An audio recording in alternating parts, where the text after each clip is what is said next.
உறவுகளே! நான் உங்க பிரித்திகா. இன்னைக்கு நம்ம நியூ இயர் ஸ்பெஷலா பிரியாணி செய்ய போறோம். அப்புறம் மறந்துட்டேன்ப்பா. எல்லாருக்கும் ஹேப்பி நியூ இயர். முதல்ல பிரியாணி பாத்திரம் வச்சு, அதில கொஞ்சம் எண்ணெய், கூட நெய் போட்டா சும்மா வாசனையா மணமா இருக்கும்ல.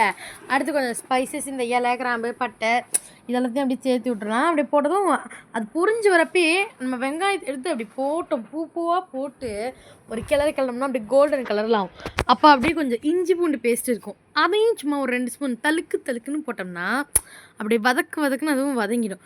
அதில் தக்காளியும் போடணும். அப்படியே போட்டோன்னா நல்லா வதங்கிறதுக்கு அது உப்பு லைட்டாக போட்டு, இன்னும் ஒரு பெரட்டுன்னு லைட்டாக வந்து அதில் பச்சை மிளகா, தயிர் ஊற்றினா சாஃப்டாக சிக்கன் வேகும்.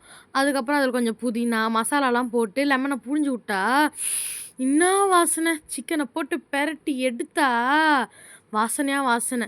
இப்போ அதில் தண்ணியை சேர்த்துக்கலாம். நான் வந்து நிறைய செய்கிறதுனால தண்ணி கொஞ்சம் ஹெவியாகவே எடுத்துக்கிறேன். நீங்கள் குக்கரில் செய்கிற மாதிரி இருந்தால் அதுக்கேற்ற மாதிரி அளவு போட்டுக்கோங்க. அது உங்களுக்கே தெரியும். பின்னாடி கிடக்கிறது என் லக்கி பையன். அவனை நம்ம வந்து பழனியில் வாங்கியிருப்போம். அந்த வீடியோ நீங்கள் பார்த்துருப்பீங்க.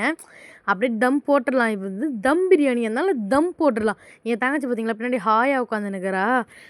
பிரியாணி என்ன வாசனை! இந்த வாசனைக்கே சும்மா அள்ளுது. வாங்க போட்டு சாப்பிடுவோன்னு பார்த்தா, நெய்யை போட்டு சும்மா ஒரு பெரட்டி அப்படியே பூவாக கொட்டுதில்ல. என் தங்கச்சி டைலாக் தான் இதுக்கெலாம் கரெக்டாக இருக்கும். நான் என்ன கண்ணாடி போட்டிருக்கேன்னு பார்ப்பீங்க. நானும் கண்ணாடி ஆகிட்டேன். என்ன பண்ணுறது?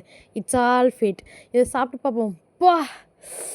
செம்ம டேஸ்ட்டு. இந்த ரெசிபி நீங்கள் கண்டிப்பாக செஞ்சு பார்க்கணும். ஓகேவா?